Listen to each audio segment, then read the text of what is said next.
Hello, I'm Jeff Paur, senior writer with RealTime Fantasy Sports, and welcome to another RealTime Fantasy Sports show. On today's show, I'm joined by my son, Henry Paur. Yeah, no problem to be here. Happy to be here. Hey, thanks, Henry, for coming on the show today, as always, and we are going to do our Week 1 preview. Henry, it is Week 1.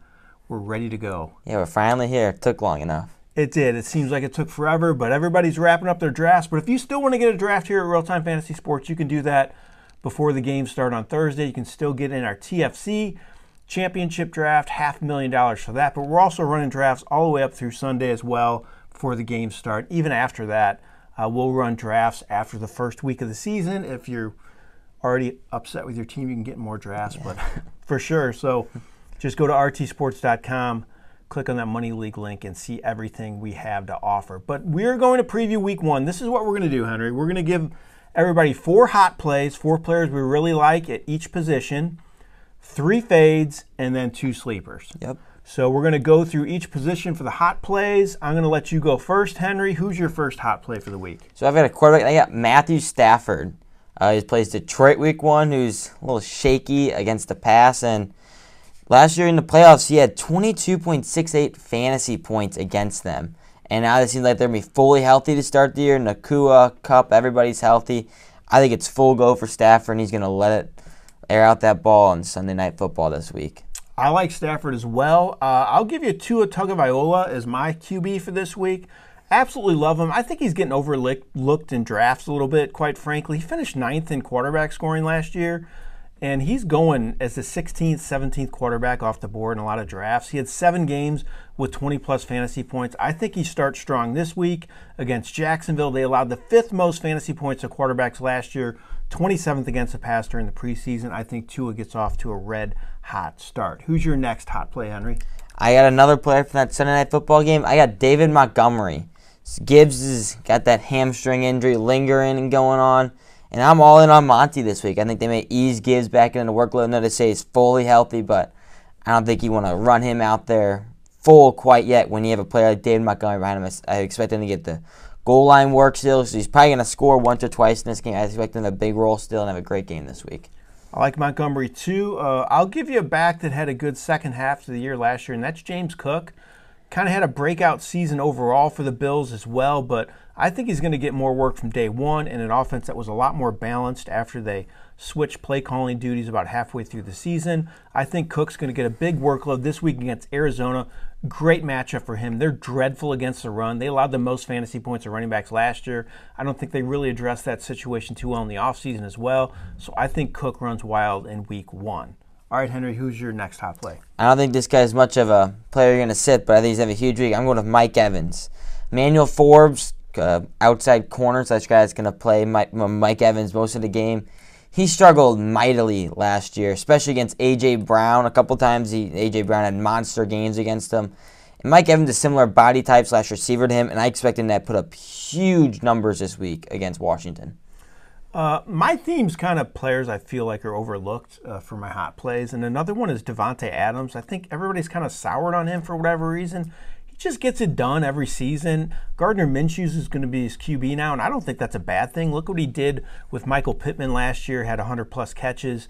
I think Adams is going to do the same thing. I think he's going to have a big Week 1. Plays the Chargers, allowed the 5th most fantasy points to receivers last year. In 2 games against the Chargers last season, Adams had 16 catches for 176 yards and a touchdown. All right, Henry, who's your last hot play for Week 1? I got a tight end from a team that made it to the playoffs beating this team Week 18. I got Dalton Schultz. The Colts last year led 10th most points at tight ends last season. And I expect Dalton Schultz to leave the start right where he left off last year and have a great role still in this offense despite adding Diggs and Tank Dell back into the mix. I think Schultz has a great role. They signed into a big contract extension this offseason. He's the number 1 guy. I think he's going to get a good workload this week against Indianapolis. My tight end to target for this week is Zach Ertz. So a little bit deeper dive here, but I know the Commanders drafted Ben Sinnott, but he's the future at the position. Right now it's Ertz, and as long as Ertz is healthy, I think he's going to start. There's been reports in training camp he had a great rapport with rookie quarterback Jaden Daniels. I think this bodes well for him, especially early in the year as Daniels gets his feet wet in the NFL. Bucs really bad against the pass last year. They were much better against the run. I think this is going to be a high-scoring game. Also, Tampa Bay allowed the second most fantasy points to tight ends. So I think Ertz gets off to a fast start. All right, Henry, let's talk about the opposite end of things. So let's give the viewers out there a few people we're fading here in week 1. Yeah, I'll start with Brian Robinson. Buccaneers were the 5th best team against the run last year, and not much has changed on that defensive line and linebacker room besides leaving Devin White. They go to Philadelphia. But I think they're going to be playing from behind the Commanders. I don't think Brian Robinson maybe is involved as much in the passing game due to Austin Eckler's addition to the offense. So I worry about Brian Robinson a little bit in this matchup, especially with probably playing from behind in this one.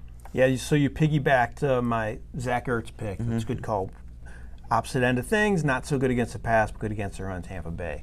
My fade is actually a guy I like a lot this year at QB, and it's Kyler Murray, but I don't know if I like him this week. I think he could get off to a bit of a slow start. Plays Buffalo. They allowed the 7th fewest fantasy points to receivers to quarterbacks last year. Buffalo was also 3rd against the pass during the preseason, so they showed well in that area in the preseason also. I think Murray's going to have a good year. But if you have a better QB2 for this week, I just think the Cardinals could struggle offensively in this matchup. I don't think it's going to be a super high-scoring game as well because I don't think Buffalo's offense is quite as high-powered as it has been in the past. So I'm kind of fading Murray in this matchup. Henry, who's another fade for you? I got a guy that people are really high on for the season, but I don't know if I see it quite yet in week 1. That's Xavier Worthy. I know Marquise Brown's out this week, but I worry about how much playing time we're going to see from Worthy in game 1 this week. I know he's going to be great overall, probably down the stretch of the season, but I think they may work him into some things. He's a smaller wide receiver. Baltimore's a great defense, especially against the pass that they're adding some more additions this offseason. One of the best defenses in football. I could see Rashee Rice and Kelsey getting more to workload this week in the receiving game, and Worthy may taking a step back. And I think I would just stray away from this one this week. Another one of my fades is a running back, and it's Najee Harris of Pittsburgh.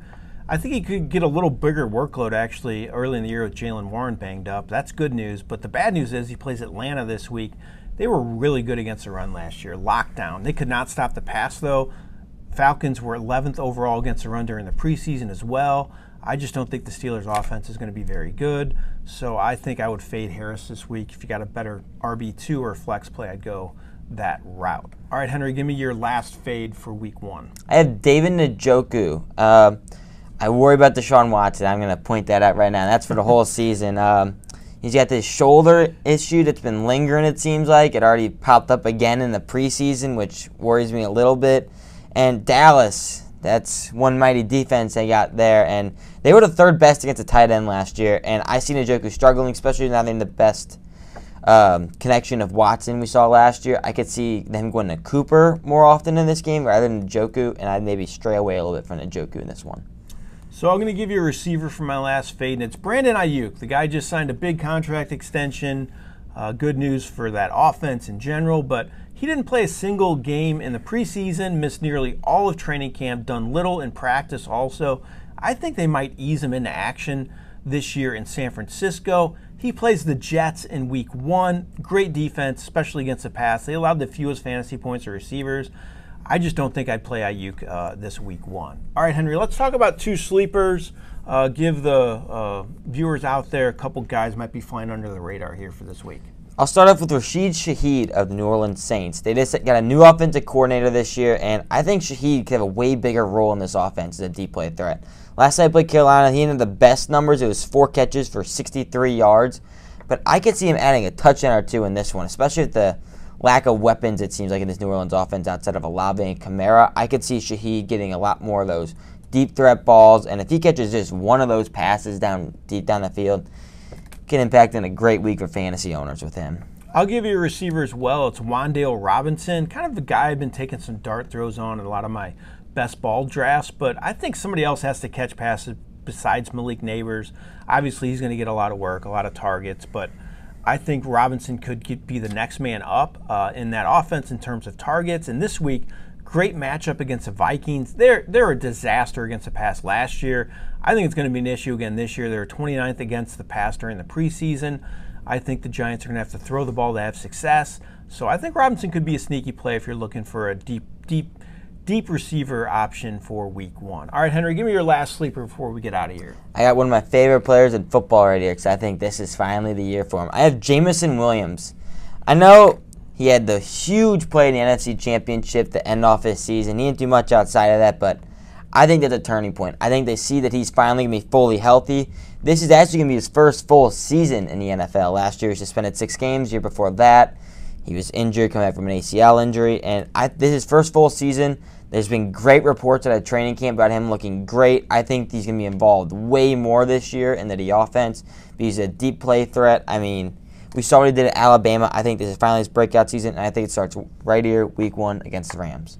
My last sleeper is Gus Edwards. I'm not sure he's going to be a great factor later in the year, but early in the year, I think he's going to get the lion's share of the carries there in Los Angeles for the Chargers. J.K. Dobbins still doesn't seem quite fully 100%, so maybe they ease him in the workload as well. I think Edwards is going to really the last man standing right now in an offense that I think could be run heavy, especially Justin Herbert too. He's banged up. They don't have many options at receiver. Raiders, they had some issues against the run last year as well. They allowed the 10th most fantasy points to running backs. So I think Gus Edwards is a good play this week, especially if you're looking for an RB2. All right, Henry. Thanks so much for joining me on the Week 1 preview. Really appreciate it. We're going to do this every week, give you some players we like, some players we don't like, some sleepers. Really looking forward to this season. Should be a lot of fun. I'm looking forward to the game Thursday night as well. It should be a good one. Yeah, it should be a great one. Chiefs, Ravens, 2 of the best teams in the AFC. Exactly. Good luck to everybody out there. I really appreciate you tuning in and watching the Real Time Fantasy Sports Show. Have a great day.